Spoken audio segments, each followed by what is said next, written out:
Feeling Good, The New Mood Therapy by David D. Burns, MD. Picture this. You're going about your day when suddenly, out of nowhere, sadness crashes over you like a wave. It's not just an emotion. It feels heavy, physical, like someone draped a wet blanket over your entire being. Maybe your boss made a cutting remark, or someone you care about brushed you off.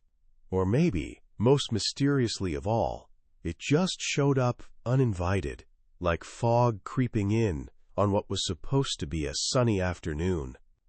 And here's the thing, in that moment you believe it.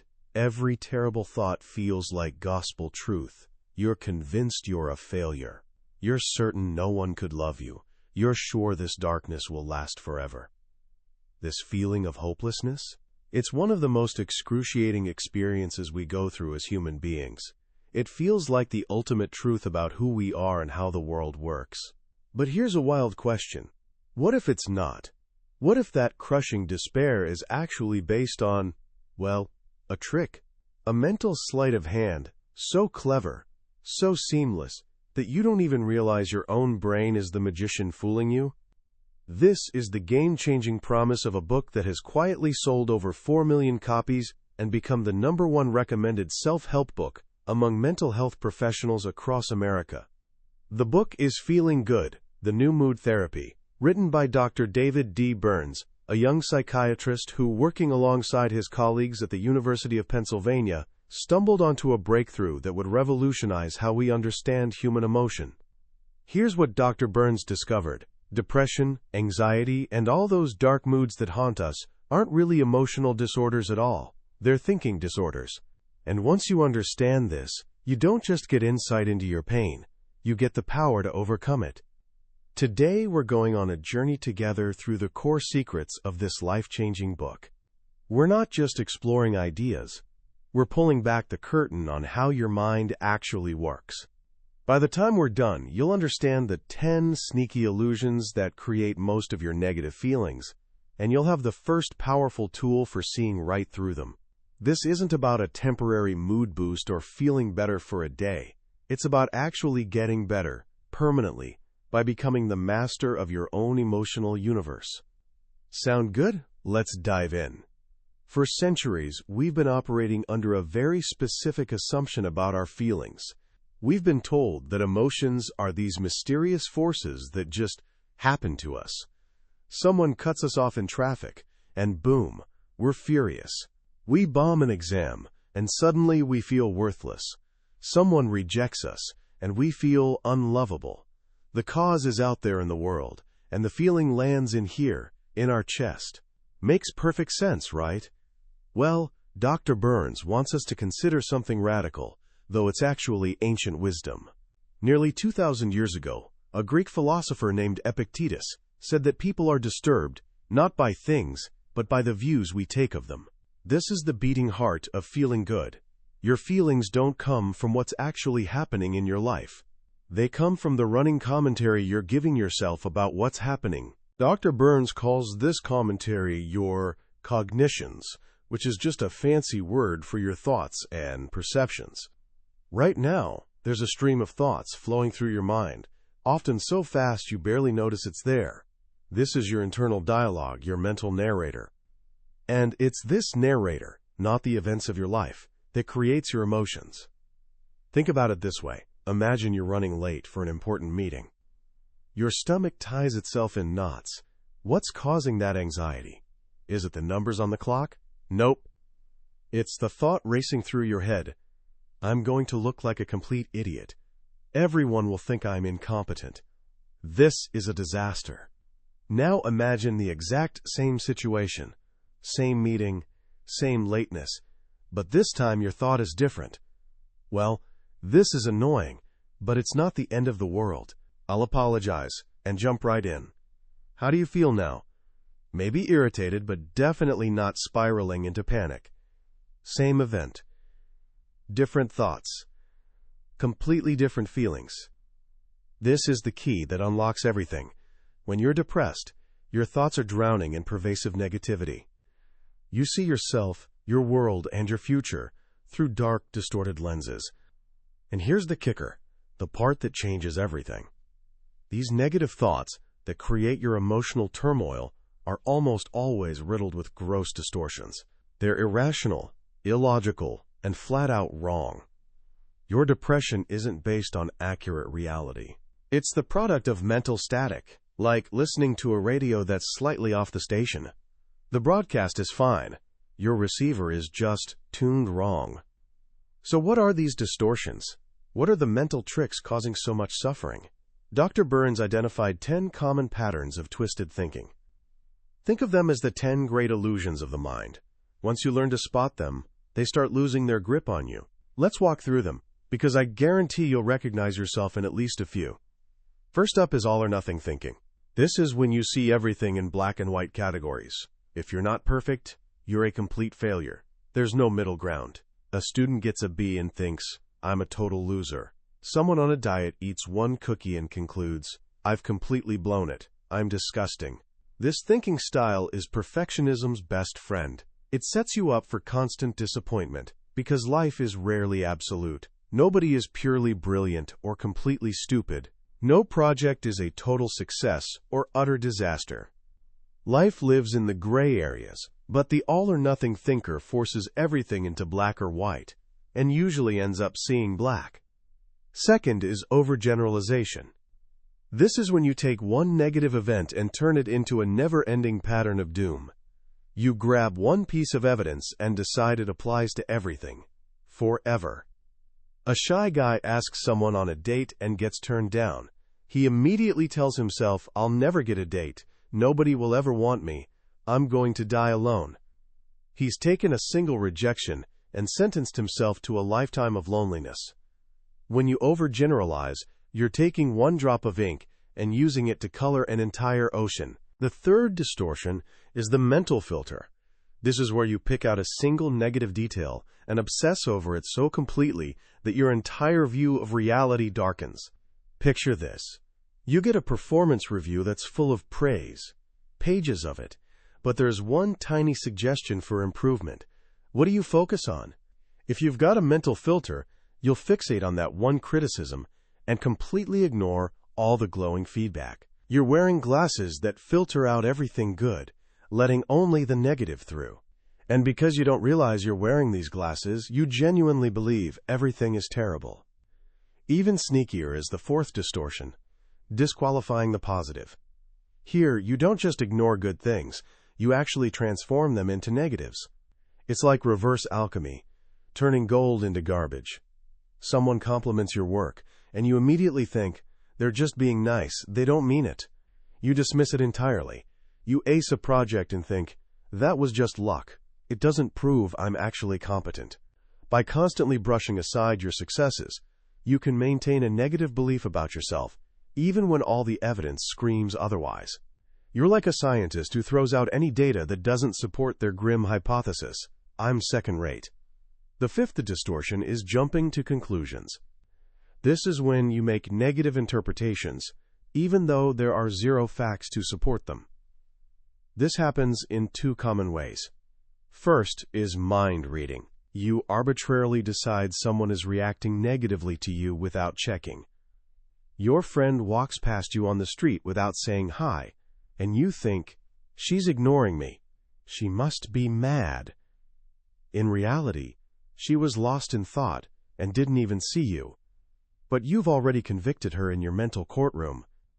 The second form is the fortune teller error. You predict things will turn out badly and treat your prediction as fact. Before a presentation, you think, I'm going to forget everything and humiliate myself. You're treating your fear as a certainty, often creating a self-fulfilling prophecy. Number 6 is a two-in-one deal, magnification and minimization. Dr. Burns calls this the binocular trick. When you look at your mistakes or flaws, you peer through the magnifying end of binoculars, blowing them up into enormous, grotesque monsters. You make a small mistake at work and think, this is catastrophic, my entire career is ruined. But when you look at your strengths and accomplishments, you flip the binoculars around, making them appear tiny and meaningless. If you constantly magnify your flaws while minimizing your strengths, you're guaranteed to feel inferior. The seventh distortion is emotional reasoning, and this one's particularly sneaky. You take your emotions as evidence for truth. The logic goes, I feel it, therefore it must be true. I feel guilty, so I must have done something wrong. I feel overwhelmed, so my problems must be impossible to solve. I feel like a loser, therefore I am a loser. This is one of the most seductive mental traps. Your feelings are not facts. They're reflections of your thoughts. If your thoughts are distorted, your feelings will be too, no matter how intense and real they seem. Number 8 is the tyranny of should statements. You try to motivate yourself with shoulds, musts, and oughts. I should go to the gym. I must make this project perfect. These words create pressure and resentment. When you aim them at yourself and fall short, you feel guilt and shame. When you aim them at others, he shouldn't be so inconsiderate. You feel anger and frustration.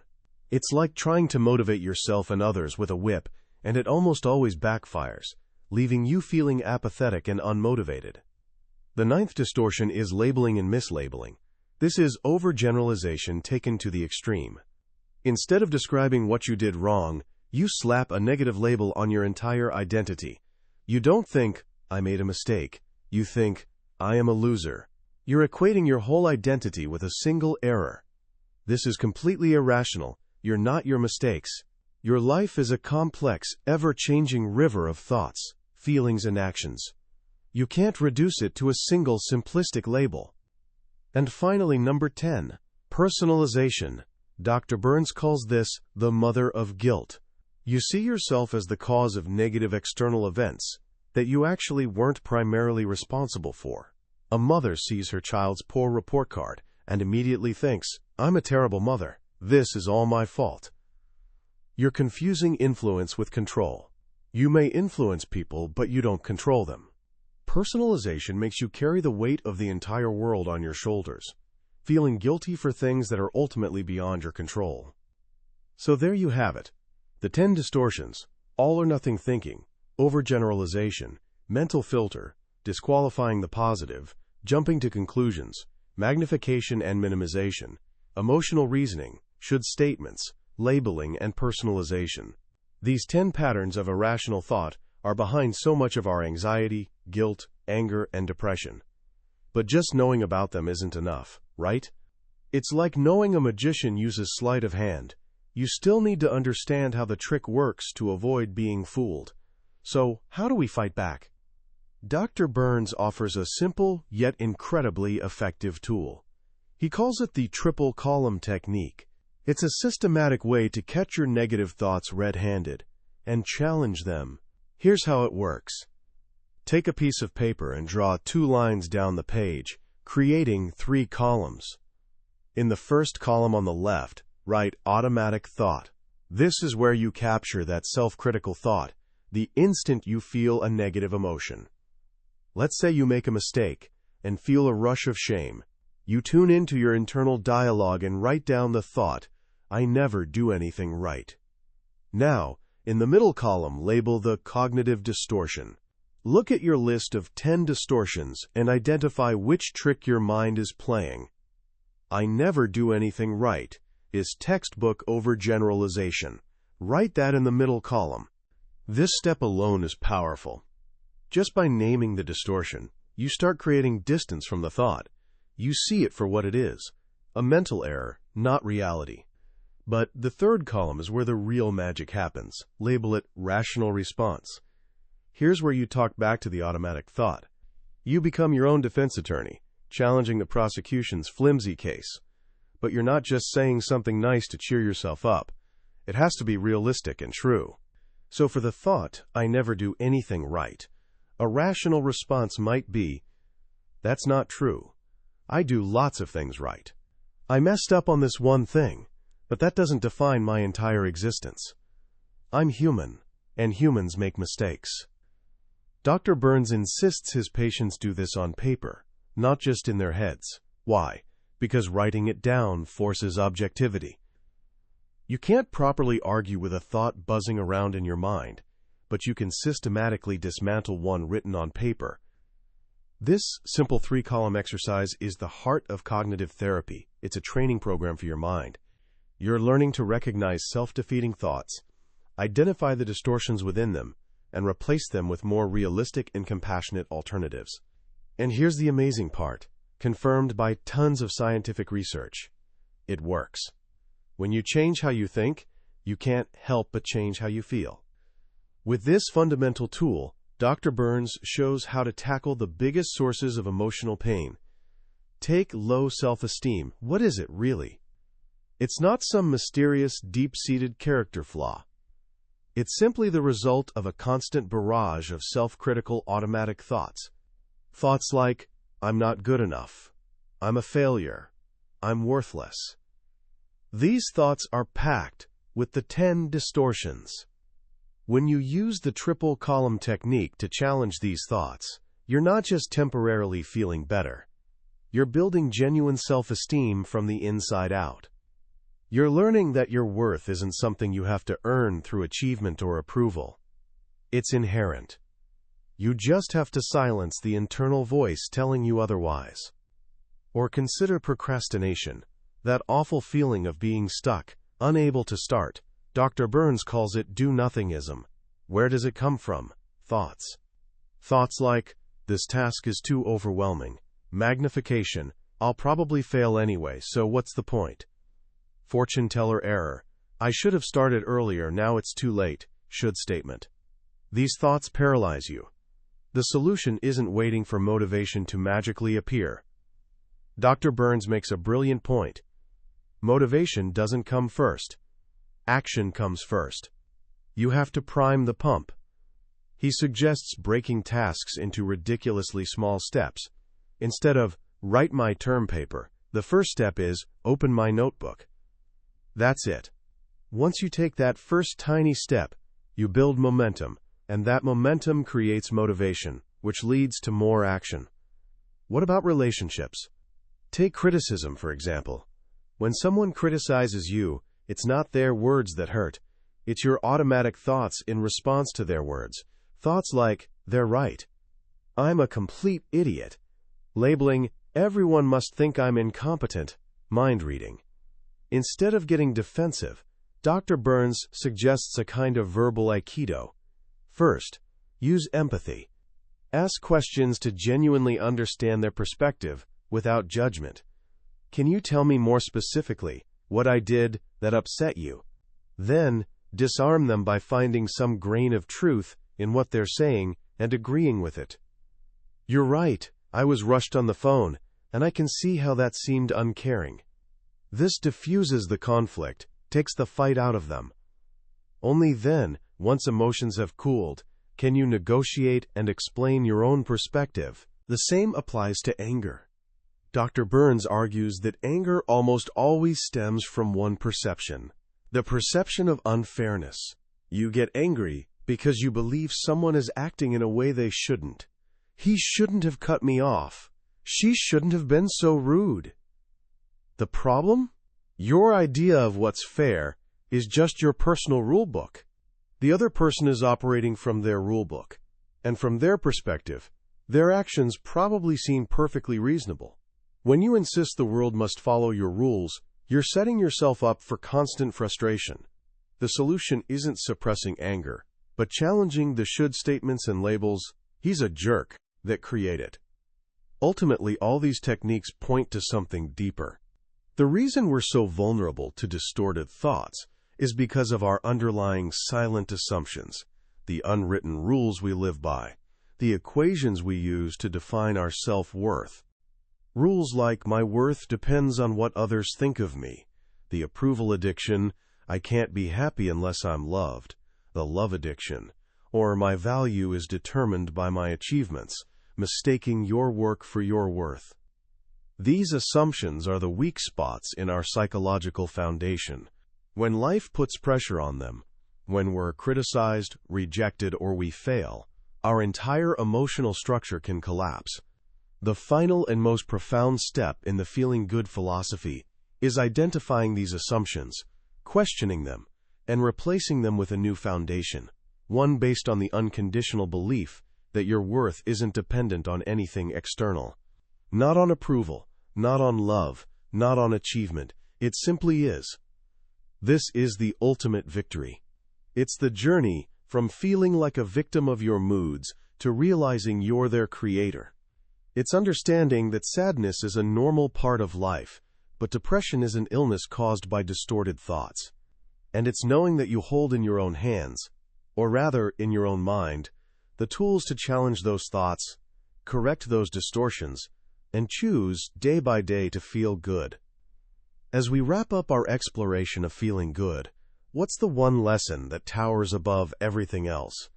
For me, it's this simple yet world-shattering revelation. Our feelings are not facts. Let that sink in for a moment. Your feelings are not facts. In a culture that constantly tells us to trust your gut and follow your heart, this is deeply counterintuitive. We live our lives assuming our emotional responses are direct, accurate readings of reality. If I feel anxious, there must be real danger. If I feel worthless, I must be worthless. Dr. Burns' work is a powerful reminder that our emotional system, as profound as it is, isn't an infallible compass. It's more like a weather vane, showing us not the truth of the world, but the direction of our own thoughts. And honestly, that's the most hopeful message imaginable. Because if our feelings were caused by external events, by the economy, other people's actions, our past, we'd be largely powerless. We'd be puppets with our emotional strings pulled by forces beyond our control. But if our feelings were created by our thoughts, then we have agency. We have leverage. We might not be able to change the world outside, but we can always, with practice, learn to change the world inside. The real genius of feeling good isn't just this insight, it's how practical it is.